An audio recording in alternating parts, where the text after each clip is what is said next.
안녕하십니까. 혼란한 정치 시사 이슈를 술술 풀어보는 송국권 혼술 3월 24일 목요일 오전에 인사드립니다. 박근혜 전 대통령 5년 만에 활짝 웃었습니다. 그렇지만은 정치적 메시지는 없었습니다.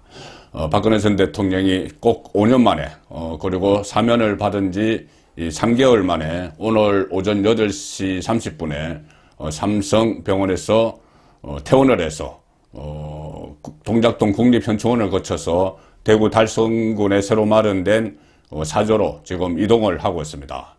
오늘 박근혜 전 대통령은 병원에서 나오면서 앞에 환영 인파들이 상당히 많이 모여 있었죠. 환영 인파들을 보고 환하게 미소를 짓는 그런 모습이었고, 또 특히 그동안 이 5년 전에 수감된 이후에 박근혜 전 대통령의 모습은 항상 휠체어를 탄, 간혹 보이는 모습이 병원에 갈 때 휠체어를 탄 그런 모습이었는데, 오늘은 휠체어 없이 건강한 모습으로 가방도, 손가방도 직접 손에 들고 혼자서 이렇게 걸어 나와서 기자들 앞에 서는 그런 모습을 보였습니다. 지난번에 대선 사전 투표할 때도 혼자서 걸어서 투표소로 갔다, 그런 보도가 나왔지만은 관련 영상은 없었죠. 그런데 오늘 그 모습을 보였습니다. 직접 이 건강한 모습을 보였고 활짝 웃는 모습을 보였는데, 일단 메시지 내용은 인사말이 다였습니다. 오늘 검은색 코트를 입고 마스크를 쓰고 이렇게 나왔는데, 이 건강, 국민들께서 염려해 주신 덕분에 건강이 많이 회복됐다. 국민께 5년 만에 인사를 드린다. 많이 염려해 주셔서 회복이 된 거다. 그리고 4개월 동안 이 삼성병원에 입원한 지 4개월이죠. 헌신적으로 치료해준 의료진께 감사 말씀을 드린다. 이 정도 이야기를 하고 성명차에 올랐습니다. 기자들이 앞으로의 거치, 또 활동 계획, 국민 여러분께 하실 말씀 이런 것을 물었지만은 여기서는 일단 다른 말은 하지 않았습니다. 아마 현충원을 거쳐서 달성에 가면은 달성 사저에는, 새로 마련된 사저에는 수많은 지지자들이 지금 모여 있습니다. 모여서 여러 가지 퍼포먼스도 벌이고 있고, 또 현수막도 내걸고 걸개 그림도 내걸고 어떤 잔치 분위기를 지금 만들고 있기 때문에 박근혜 전 대통령이 오후 한 1시나 2시쯤 거기 달성에 도착해서는 뭔가 메시지를 낼 것 가능성이 있습니다. 물론 이 메시지가 정치적 메시지라기보다는 어떤 감사의 말씀, 그리고 본인의 소회, 감회를 좀 장시간 토로하는 그런 발언을 넣을 수가 있겠죠.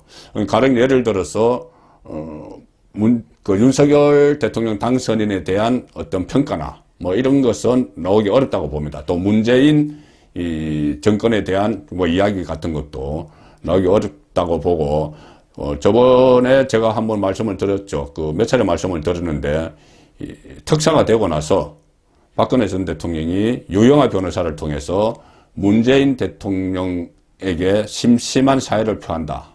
결단을 내려준 문재인 대통령과 관계 당국에 심심한 사의를 표한다. 이런 발언을 했다고 유영하가 이야기를 했는데, 저는 거기에 대해서 의문점을 몇 차례 제기한 적이 있습니다.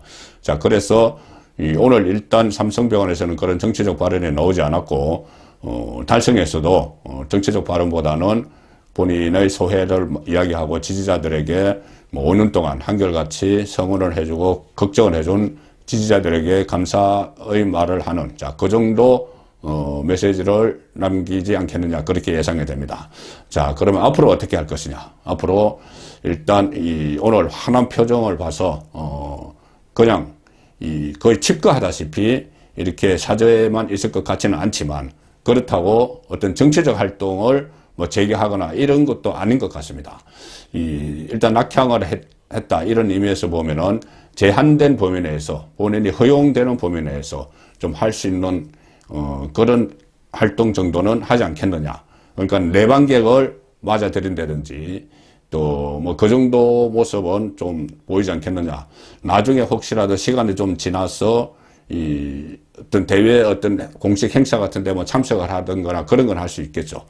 참고로 말씀드리면은 지금 박근혜 전 대통령은 전직 대통령 여유에 관한 법률에서 다른 것은 모든 것은 박탈이 됐습니다.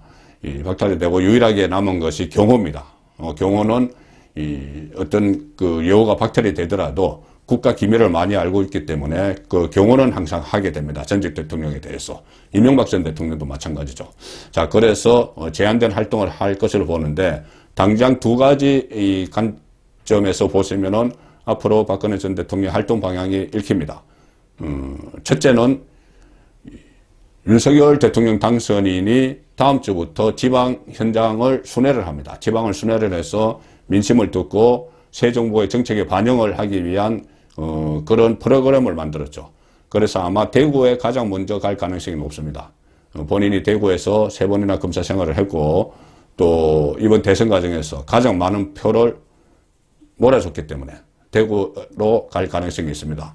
그러면은 거기서 박근혜 전 대통령을 찾아가겠죠. 찾아가서 그 사저에서 해동을 할지 그 부분, 그러니까 박근혜 전 대통령이 그 해동을 받아들일지. 해동을 하는 것은 당연합니다. 해동을 제안하는 것은 당연하죠. 윤석열 당선인 입장에서. 지금까지 이 전직 대통령들을 당선인들이 다 찾아갔습니다. 그런데 지금은 전직 대통령이, 생존한 전직 대통령이 이명박, 박근혜 두 사람밖에 없죠. 근데 두 사람 다 구치소에 있어서 그렇게 하지 못했는데 이번에 찾아갈 가능성이 있습니다. 그래서 이 달성 사저에서의 만남이 성사가 되면은 윤석열 그 당선인은 뭐 박근혜 전 대통령에게 아마 대선 후보 때 했던 본인의 심경 그대로 이야기를 하겠죠. 대선 후보 시절에 이런 이야기를 했었습니다. 수사는 공직자로서 제 직분에 의한 일이었다 하더라도 그때 최순실 특검 하더라도 정치적, 정서적으로는 대단히 미안한 마음을 인간적으로 갖고 있습니다. 뭐 이 정도 이야기를 하겠죠. 자, 거기에 대해서 박근혜 전 대통령이 어떤 이야기를 할 테고. 자, 그리고 또 하나 예상되는 것이 이 5월 10일 국회에서 열리는 대통령 취임식입니다. 그때 한 500명 정도가 참석을 하는 그런 취임식을 갔는데 뭐 산부 여인 외국 그 기빈 다 참석을 하죠. 그리고 관례에 따라서 전직 대통령들을 또 초청을 하는데 말씀드린 대로 전직 대통령은 이명박, 박근혜 두 사람밖에 없습니다. 이명박 전 대통령이 그때 사면이 될지는 뭐 지금 불확실한 상황이고 박근혜 전 대통령은 초청을 할 가능성이 높죠. 박주선 취임준비위원장이 이 국민통합 차원에서 박근혜 전 대통령 초청을 깊이 논의하고 있다 이렇게 이야기했습니다. 논의하고 있다. 지금 논의 중이다. 자, 그러면은 박근혜 전 대통령이 여기에 참석할지 그 부분도 좀 관심을 갖고 지켜봐야 되는데 만일 이번에 윤석열 당선인이 대구에 갔을 때 이 사저 방문을 박근혜 전 대통령이 허락을 한다면은 그 대통령 취임식에도 참석할 가능성이 높다. 자, 이렇게 말씀을 드릴 수가 있겠습니다.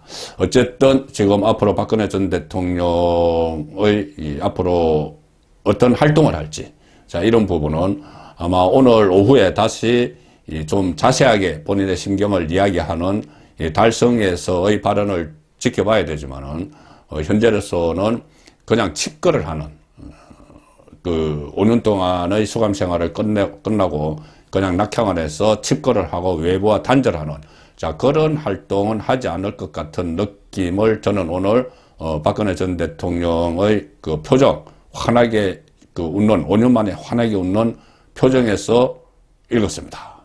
자, 오후에 다시 달성에서 어떤 메시지를 내놓을지 거기에 따라서 오후에 다시 한번 이 소식을 전해드리도록 하겠습니다.